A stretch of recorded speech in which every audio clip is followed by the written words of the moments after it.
আসসালামু আলাইকুম। ওয়াজি agro YouTube এবং ফেসবুক পেজ থেকে সবাইকে স্বাগত জানিয়ে শুরু করছি আজকের ভিডিও। আজকে মূলত আপনাদের সাথে আলোচনা করব মোরগের বা মুরগির এই প্যারালাইসিস রোগ নিয়ে। তো আমার এই খামারের এই মুরগির বাচ্চা এটা গত 2-3 দিন আগে আমার এই বাচ্চাটা হঠাৎ করে দাঁড়াতে পারে না এবং হাঁটতে পারে না লক্ষ্য করলাম। এবং তারপরে আমার যেহেতু পূর্ব থেকে অভিজ্ঞতা আছে, জানা আছে যে এটা কী রোগ, সেই হিসাবে আমি ওষুধ নিয়ে এসেছি। আর ওষুধটা হলো এই যে স্ক্রিনে দেখতেছেন থায়াবিন। এটা হচ্ছে ভিটামিন A1 B1 B2। তো ভিটামিন B1 এবং B2 এর অভাবে প্যারালাইসিস হয়ে থাকে।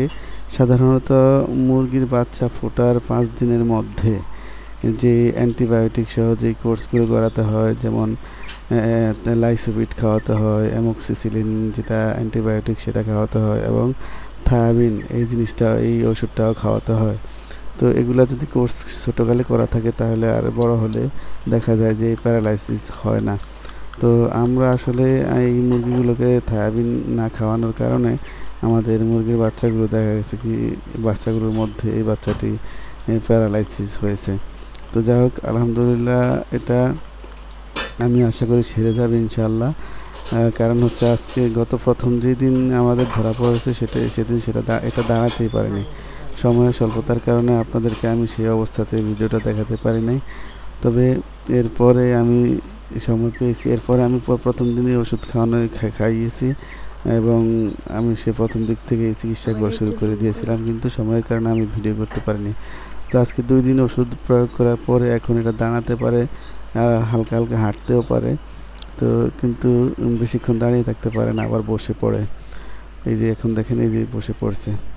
তো যাই হোক, এই এই যে দেখুন পায়ের যে নখ বা আঙ্গুলগুলো আছে এগুলো একেবারে একেবারে এগুলোর মধ্যে কোনো বোধ বলতে নাই।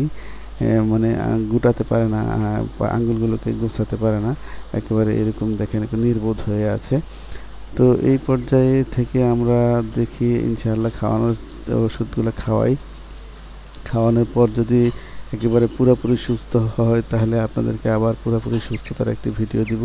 এখন লক্ষণ দেখা যায় যে আশা করি ইনশাআল্লাহ ভালো হবে। কারণ এই যে দেখুন, আমি প্রথম যেদিন দেখেছি, আমি তো আগে বলেছি যে আসলে আপনাদেরকে প্রথম অবস্থায় দেখানো সম্ভব হয় না স্বল্পতার কারণে সময়ের।